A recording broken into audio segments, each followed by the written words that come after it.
दोस्तों, बंगाल की मिठाइयाँ कितनी फेमस है ये तो आपको मालूम ही है, लेकिन उससे भी कहीं ज्यादा फेमस वहाँ का बना हावड़ा ब्रिज है।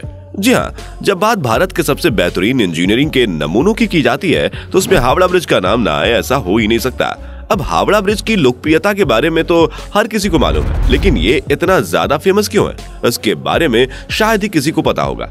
पर आप चिंता मत करिए, क्योंकि आज की इस वीडियो में मैं आपको हावड़ा ब्रिज से जुड़ी कुछ ऐसी नायाब चीजें बताने वाला हूँ जिसे सुनकर आप भी दंग रह जाएंगे। दोस्तों, कोलकाता और हावड़ा के बीच हुगली नदी पर पहले कोई भी ब्रिज नहीं था। नदी पार करने के लिए लोगों को नाव का सहारा लेना पड़ता था। लोगों की इसी परेशानी को देखते हुए बंगाल सरकार की तरफ से साल 1871 में हावड़ा ब्रिज अधिनियम पारित होने की वजह से साल 1874 में सर ब्राडफोर्ड लेस्ली ने 22 लाख की लागत में नदी पर पीपे का एक पुल बनाया, जिसकी लंबाई 1528 फीट और ऊंचाई 62 फीट थी। फिर साल 1906 में हावड़ा स्टेशन बनने के बाद धीरे धीरे ट्रैफिक और लोगों का आना जाना बढ़ने लगा, जिसके बाद इस पुल की जगह एक फ्लोटिंग ब्रिज यानी कि पानी में तैरते हुए ब्रिज का निर्माण करने का फैसला किया गया। परंतु तब तक पहला विश्व युद्ध शुरू हो चुका था, जिसके कारण ये काम शुरू नहीं हो पाया।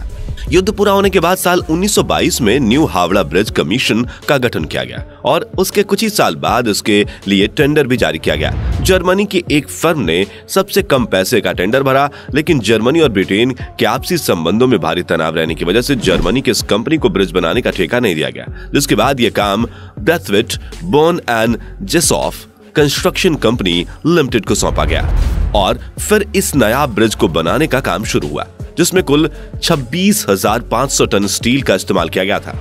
अब उस वक्त में इतना ज्यादा स्टील इकट्ठा कर पाना कोई आसान काम नहीं था, लेकिन पुल का निर्माण भी बहुत ज्यादा जरूरी था। इसलिए देश में स्टील बनाने वाली सबसे बड़ी कंपनी टाटा स्टील ने अपने पास से स्टील बेचने की बात कही और यही वजह है कि ब्रिज बनाने में इस्तेमाल किए जाने वाले स्टील में 23,500 टन स्टील की सप्लाई अकेले टाटा स्टील ने करी।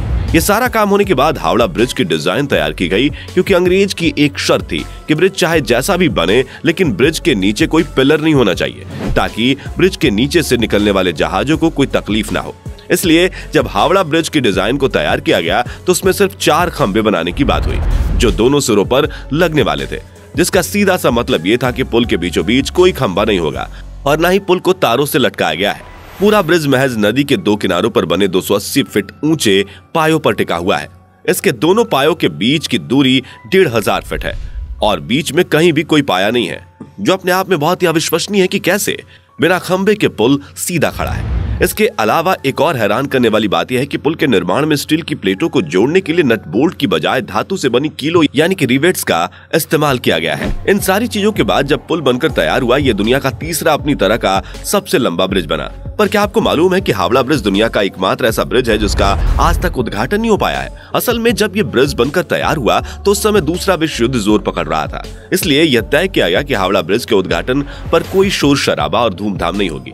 यहाँ तक कि दूसरे विश्व युद्ध के दौरान जापानी सेना ने इस ब्रिज को नष्ट करने के लिए भारी बमबारी करी थी, लेकिन खुशकिस्मती से ब्रिज में कोई आंच नहीं आई थी। दोस्तों, कोलकाता और हावड़ा को आपस में जोड़ने वाला ये ब्रिज बनकर तैयार हुआ तो इसका नाम न्यू हावड़ा ब्रिज रखा गया। फिर 14 जून 1965 को रविंद्रनाथ टैगोर के नाम पर इस ब्रिज का नाम रविंद्र सेतु कर दिया गया। आज भी दुनिया इसे हावड़ा ब्रिज के नाम से ही जानती है और इस ब्रिज पर हर रोज 1.25 लाख अलग अलग गाड़ियां और लगभग 5 लाख लोग पैदल चलकर जाते हैं। इस ब्रिज के बारे में कही जाने वाली एक और इंटरेस्टिंग बात यह है कि यह ब्रिज दोपहर 12 बजे और रात 12 बजे बंद कर दिया जाता है। इसके पीछे का कारण बताते हुए कहा जाता है कि हावड़ा ब्रिज के इंजीनियर्स ने पुल के बन जाने के बाद कहा था कि पुल अगर कभी भी गिरता है तो वो 12 बजे ही गिरेगा, लेकिन इंजीनियरों ने ये नहीं बताया कि दिन के 12 बजे या फिर रात के 12 बजे। इसलिए रोज ही दोनों टाइम पुल को बंद कर दिया जाता है। इसमें से गुजरने वाली गाड़ियों और लोगों की संख्या कम हो जाती है, क्योंकि कुछ ऐसे भी लोग हैं जो इस बात को सच नहीं मानते और अपने रास्ते चले जाते हैं। इसके अलावा एक और बात जो कि इस ब्रिज के बारे में कही जाती है, ऐसा माना जाता है कि हावड़ा ब्रिज की कोई चाबी है जो ब्रिटिश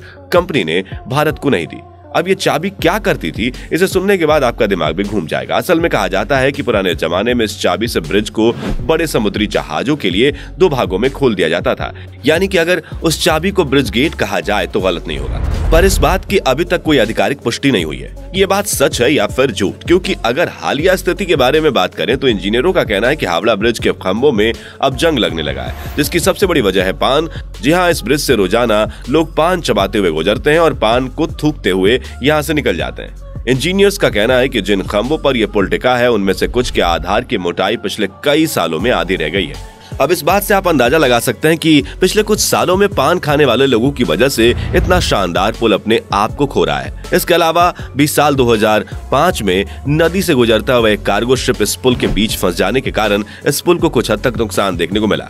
सिर्फ इतना ही नहीं, पक्षियों की वजह से भी पुल में काफी गंदगी देखने को मिलती है, जिसे साफ करने के लिए हर साल 5 लाख रुपए की सफाई ही कराई जाती है। 2006 की शुरुआत में पुल की मरम्मत करवाई गई थी, जिसमें 8 टन स्टील की खपत हुई थी। पूरी प्रक्रिया में 50 लाख रुपए खर्च हुए थे। अब इसकी मरम्मत की दोबारा बारी आ रही है, जिसे सही करवाना हमारी जिम्मेदारी बनती है, क्योंकि यह पुल भारत के इतिहास का एक बहुत अहम हिस्सा रहा है।